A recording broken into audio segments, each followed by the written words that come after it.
ولا إنه اللي متى واحد ولا اللي يراه ما تكتبه إنه الأول واحد شيء هاي. السلام عليكم. وعليكم السلام. هاي الحمد لله. ماشي معك الوثائق. iyo waxaas khabriyaasha kulli aad duuday marka dadka ma taqa inta la keena dadkana diyaarsan hadda shaqada suuqa maanta waa maalin ciid ah واحد قلت له هذيسي لو ما انا راسي واس انا ابري ما ياس ما ياس يعني انا ياس ربع sabab ده واحد وين لو مشي كده لو مشي دك في مواطنين الصومال waxa loo gacan leeyahay Ethiopia marka loo mid farmaasha maxsad ka mustabaga ma xisna madaxweyne dadkiiba waxa aan ana wala maqal sameeyay dadkii wuxuu dhiibay Ethiopia roosi US gal roosi US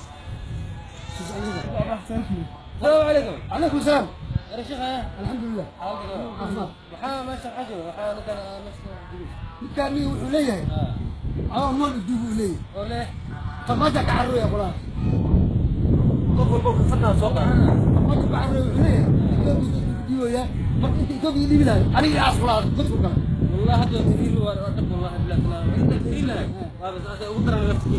والله انت خلاص اهلا وسهلا شيخ عيد مبارك ايه انت عندك ورميه ايه فرماتك ورا هاي مغشي فرماجة والله حالله هاي مغشي فرماجة رجع معاي تقول علي ايه انا مول الدوب مول فرماتك عرونا بتوقي لي انا حتى يقدر يسوي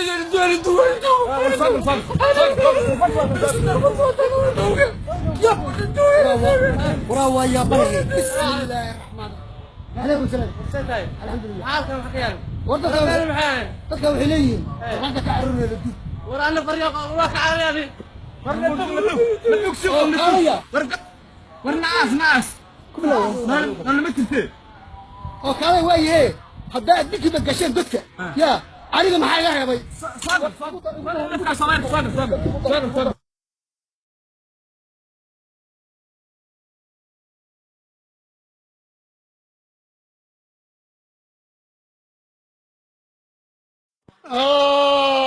maanta waxaa ii taalla murugo gaashaala sare qalbi dhagax ayaa maanta waxaa gacanta loo geliyey Itoobiya isagoo ii soo dagaalamay oo ii soo dhaawacmay ayaa maanta laga gatay waxaana gatay farmaajo wuxuu gacanta u geliyey Itoobiya alla maanta dhibaato xog la ii taalla dadka hoosteeda ku duuganne ayagoo nolol ay isduugeen waa muwaadiniin Soomaaliyeed oo i jecel marka haddii aan la soo dirin qalbi dhagax waxaa ogaatiin farmaajo in ummadda Soomaaliyeed dhammaantood ku muwaadiniinta